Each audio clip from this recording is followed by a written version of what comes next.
नमस्कार, हरिओम, जय जिनेन्द्र। आज हम लोगों का एक बड़ा पर्व है, क्षमावाणी पर्व। और हम लोगों का ही पर्व नहीं है, प्राणी मात्र के कल्याण के लिए ये पर्व है। और आज मेरे पूज्य पिताजी की पुण्यतिथि भी है। सबसे पहले मैं उन्हें नमन कर उन्हें विनम्र श्रद्धांजलि देते हुए अपनी बात प्रारंभ करता हूँ। क्षमा का महत्व किस तरह से, वैसे तो गुरुदेव रोज योग में मन और मस्तिष्क को भी ठीक करने की बात करते हैं एक्सरसाइज के साथ साथ, और मन को ठीक करना, मन के विकारों को निकालना, उसमें क्षमा का एक बहुत अहम रोल है। और किस तरह से क्रोध खतरा है और किस तरह से क्रोध बर्बाद कर देता है। एक या दो प्रसंग केवल मैं छोटे छोटे लूँगा कि बात महेश्वर की है। सब जानते होंगे कि वहाँ मंडन मिश्र जी एक बहुत बड़े संस्कृत के प्रकांड पंडित थे, और शंकराचार्य जी तो आप जानते ही हैं। और कहते हैं कि दोनों में किसी विषय को लेकर शास्त्रार्थ प्रारंभ हुआ, और कई दिनों तक वो शास्त्रार्थ चला, कुछ फैसला नहीं हो रहा था। उसकी निर्णायक थी मंडन मिश्र की पत्नी उभय भारती, जो खुद संस्कृत की बहुत बड़ी विद्वान थी। और कई दिनों तक जब ये चलता रहा, उसके बाद एक दिन ऐसा लग रहा था कि ये निर्णय की तरफ जा रहा है, तभी उभय भारती को कुछ अर्जेंट काम आ गया, और वो निर्णायक थी, उन्हें जाना पड़ा। तो वे जब जा रही थी तो लोगों ने कहा कि फैसला कैसे होगा। और जाते जाते दो फूलों की मालाएं दोनों को पहना के चली गई और बोली मैं आती हूँ। और 2 या 3 घंटे बाद जब वो आई, तो आने के बाद उन्होंने अपना फैसला सुना दिया कि इस शास्त्रार्थ में मेरे पति मंडन मिश्र की हार हुई है और शंकराचार्य जी विजय हुए हैं। लोगों ने कहा कि आपने ये कैसे पता कर लिया?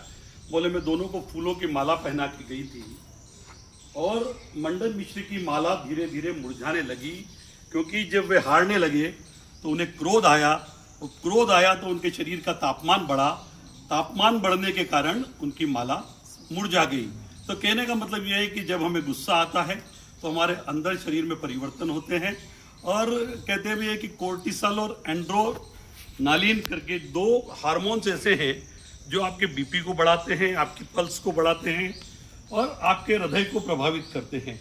तो जब आप गुस्से में होते हो तो ऐसे 2 हार्मोन्स आपको परेशान करते हैं, और उससे 100 तरह की बीमारियां और कहते हैं 1000 तरह के मस्तिष्क में रोग होने के चांसेस रहते हैं, मस्तिष्क प्रभावित होता है।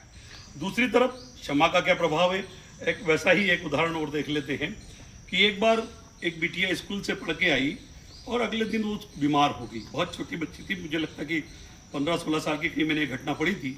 और बीमार हो गई तो उसके बहुत उपचार कराए, और उपचार कराए तो वो ठीक नहीं हो रही थी। लगभग 15-20 दिन का समय चला गया, और जब वो ठीक नहीं हो रही थी तो उसे कहा कि इसे शहर में शिफ्ट किया जाए।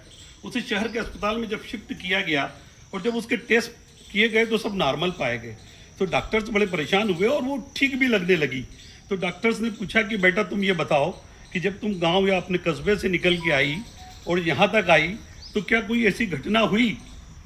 तो उसने बहुत याद किया, और उसके बाद उसने बताया कि हाँ, एक घटना हुई।